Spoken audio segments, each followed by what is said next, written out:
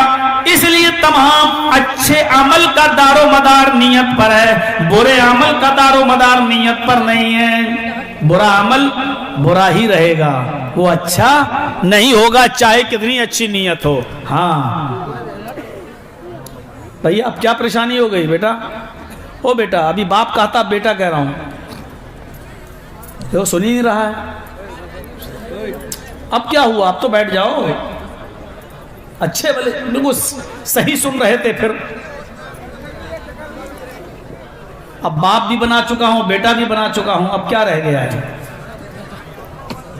تو سنیے, برا کام برا ہی رہے گا, اچھے کام میں نیت اچھی ہونی چاہیے.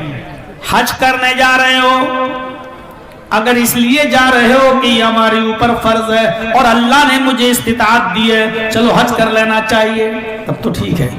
اگر اس لیے جا رہے ہو کہ بہت پیسہ ہے, محلے والے جوتے مار رہے ہیں کہ دیکھو اتنا امیر ہو کر حج کرنے نہیں جا رہا ہے, کتنا بڑا کمینہ انسان ہے, اتنا پیسے والا ہونے کے باوجود حج نہیں کر رہا ہے, اب وہ اس نیت سے جا رہا ہے کم سے کم لوگوں کے تانے نہ سننا پڑے. اب آپ حج کرنے جا رہے ہو تو اب آپ کا یہ حج اللہ کے یہاں قبول نہیں ہوگا, کیونکہ کام تو آپ کا اچھا ہے لیکن نیت اچھی نہیں ہے. آپ نے سنیچر کو نماز نہیں پڑھی, اتوار کو مسجد میں نہیں دکھے, سوموار کو مسجد میں نہیں دکھے, منگل کو نہیں آئے, بدھ کو بازار میں گھومتے رہے, اور جمعرات کو گروار کے دن آپ بازار میں دکان پہ بیٹھے رہے, پورے ہفتے آپ مسجد میں نہیں دیکھے, لیکن جمعے کے دن 11 بجے مسجد میں جا کر بیٹھ گئے. آج مولانا جرجیت صاحب خطبہ دیں گے, نہا دھو کر اگلی صف میں جا کر بیٹھ گئے, جنت الفردوس بھی لگا لی, سعودیہ کا رومال بھی گلے میں ڈال لیا, اگلے صف میں آ کر بیٹھ گئے.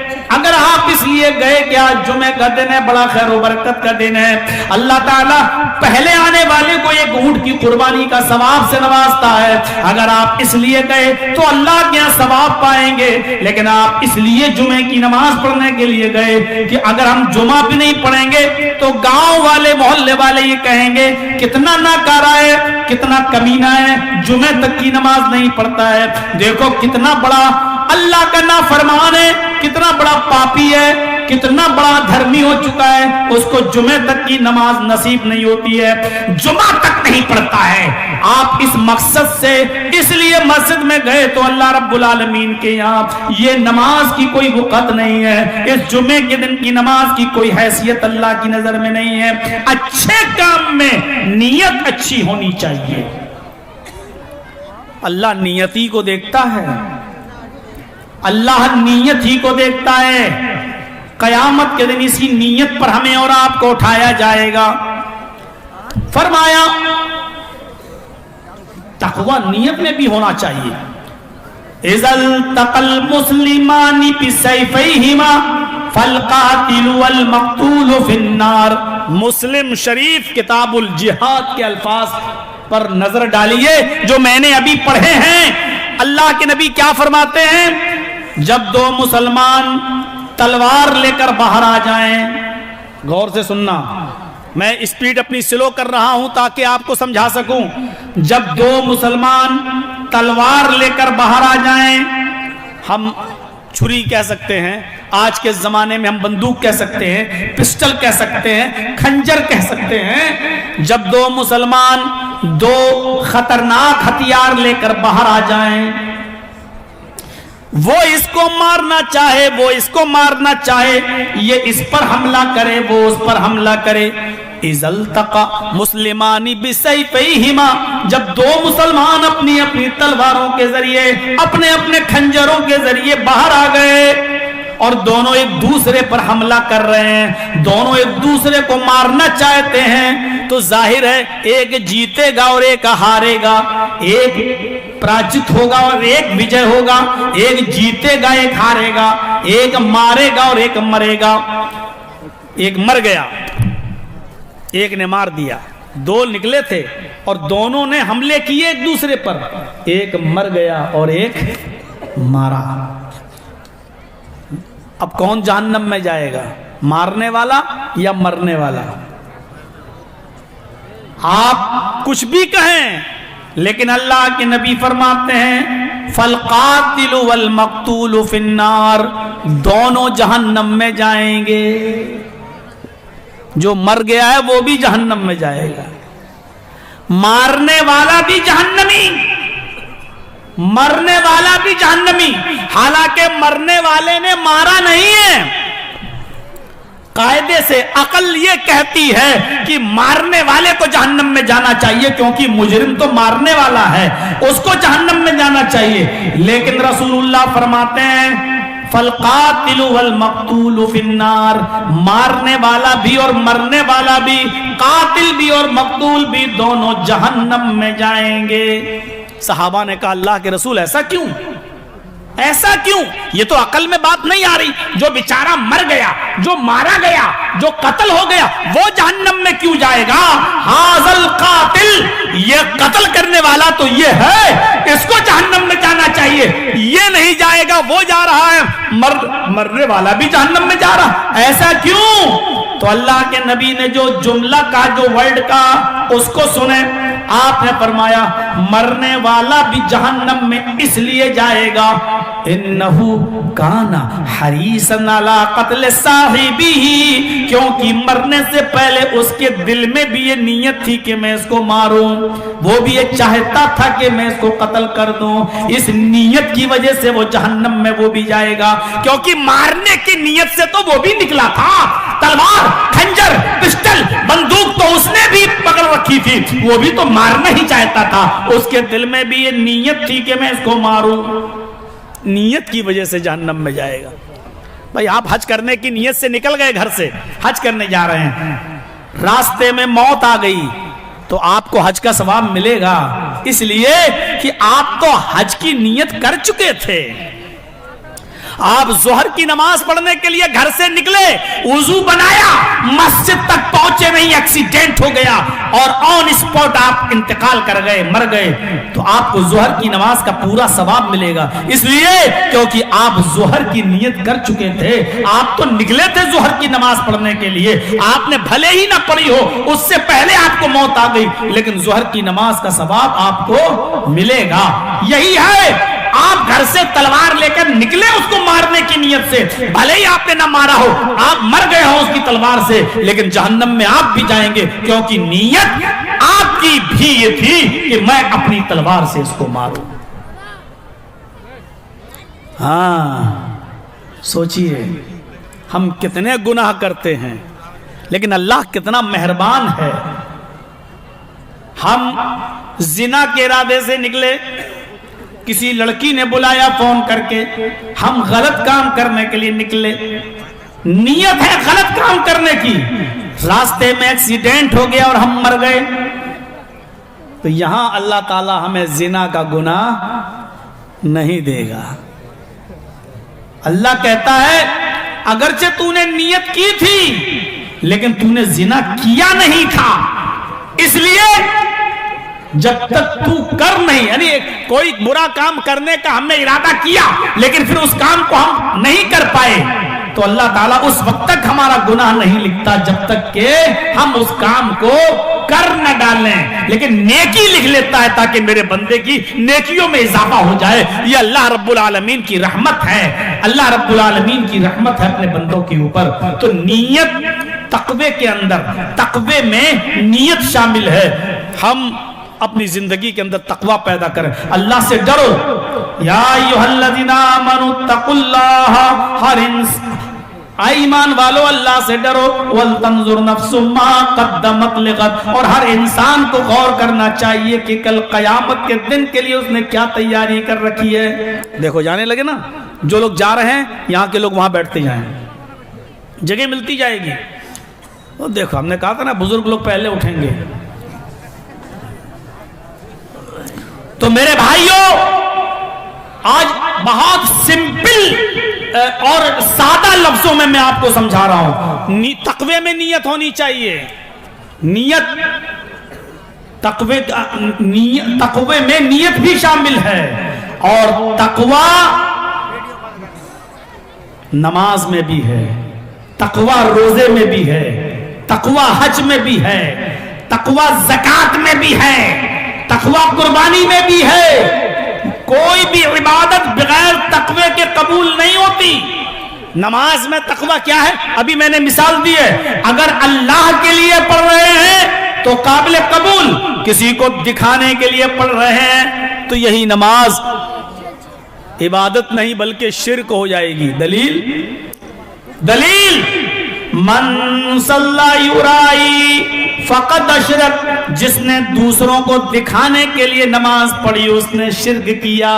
بخاری شریف کی حدیث ہے، من صلی یرائی، جس نے اس لیے نماز پڑھی تاکہ لوگ دیکھیں، یعنی میں لوگوں کے لیے نماز پڑھ رہا ہوں، یعنی لوگ کیا کہیں گے، دیکھو حج کر کے آ گیا نماز نہیں پڑھتا، اور دیکھو مولانا ہو کے نماز نہیں پڑھتا، اور دیکھو حافظ ہو کے نماز نہیں پڑھتا، ارے حج کر آیا پھر بھی نماز پڑھنے نہیں جاتا، اب ہم مسجد میں جا رہے ہیں کیوں؟ ارے یار نماز نہیں پڑھیں گے تو لوگ کہیں گے دیکھو حاجی ہو کے نماز نہیں پڑھتا ہے۔ جرجی صاحب مسجد میں چلے گئے، کیوں جا رہے ہو مولانا؟ ارے یار مولانا ہوں، اگر نماز نہیں پڑھوں گا تو لوگ کہیں گے مولانا ہو کے نماز نہیں پڑھتا ہے۔ تو اب ہم لوگوں کے ڈر سے مسجد میں جا رہے ہیں، اب یہ نماز نہیں شرک ہے۔ اب ہم اللہ کے لیے نہیں، اللہ اکبر جو کہہ کر کھڑے ہیں نا، یہ قیام اللہ کے لیے نہیں کر رہے ہیں کیونکہ ہم لوگوں کے ڈر سے آئے، اب یہ قیام لوگوں کے لیے ہو رہا ہے۔ اللہ اکبر کہہ کر رکوع میں گئے، یہ رکوع اللہ کے لیے نہیں ہو رہا ہے، یہ لوگوں کے لیے ہو رہا ہے۔ اللہ اکبر کہہ کر سجدے میں گئے، یہ سجدہ اللہ کے لیے نہیں ہو رہا ہے، لوگوں کے لیے ہو رہا ہے، کیونکہ تم لوگوں کے ڈر سے نماز پڑھنے کے لیے آئے۔ فرمایا من صلی یرائی فقد اشرک، جس نے دوسروں کو دکھانے کے لیے نماز پڑھی اس نے شرک کیا۔ نماز میں تقوی ہونا چاہیے، روزے میں تقوی ہونا چاہیے۔ ابھی 12 مارچ کے آس پاس رمضان کا مہینہ شروع ہو جائے گا۔ یہ روزے کا کیا مقصد ہے؟ روزے کا کیا مقصد ہے؟ روزہ کیا ہمیں اور آپ کو بھوکا اور پیاسا رکھنے کے لیے آتا ہے؟ نہیں۔ کیا اللہ تعالیٰ ایک مہینہ ہمیں اور آپ کو بھوکا اور پیاسا رکھ کر پورے سال کا رزق اکٹھا کر لیتا ہے کہ ایک مہینہ نہیں کھلائیں گے تو پورے سال ہمارا بیلنس چلتا رہے گا؟ اکٹھا کرتا ہے؟ نہیں۔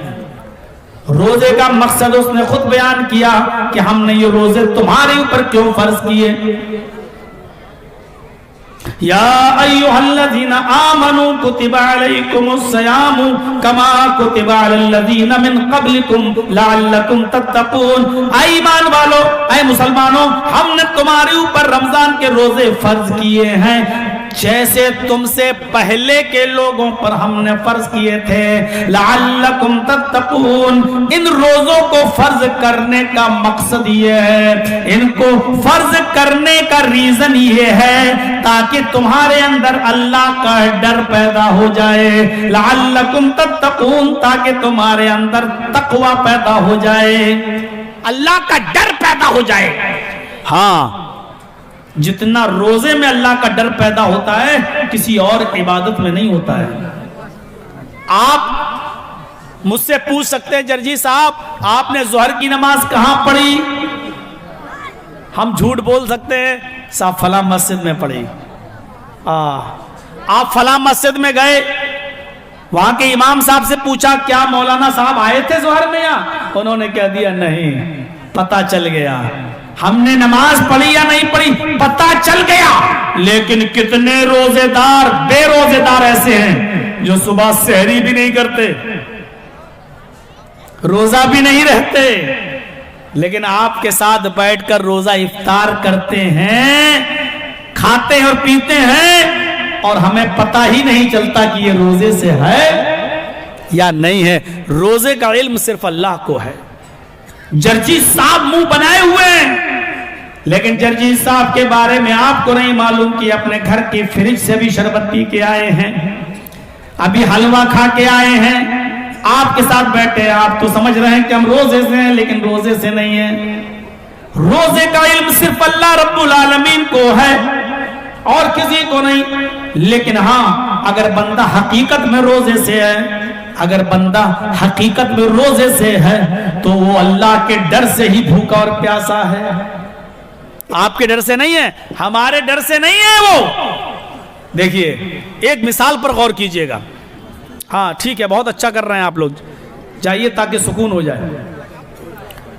یہ بوڑھے لوگ بیچارے جا رہے ہیں اپنے گھر، چاچا لوگ چاچیاں سب سو گئی ہوں گی، کیا کریں گے جا کے سمجھ میں نہیں آ رہا۔ بیٹھے رہنا چاہیے یہاں بیچاروں کو چپ چاپ۔ سنیے گا، جو روزہ رکھ رہا ہے وہ حقیقت میں اللہ کے ڈر سے ہی رکھا ہوا ہے۔ بتاؤں، دیکھیے سحری کی، سحری اور ادھر اذان ہوئی، اللہ اکبر اللہ اکبر، جلدی سے اٹھے سحری کر کے ہم، اذان ہوئی پھر لیٹ گئے۔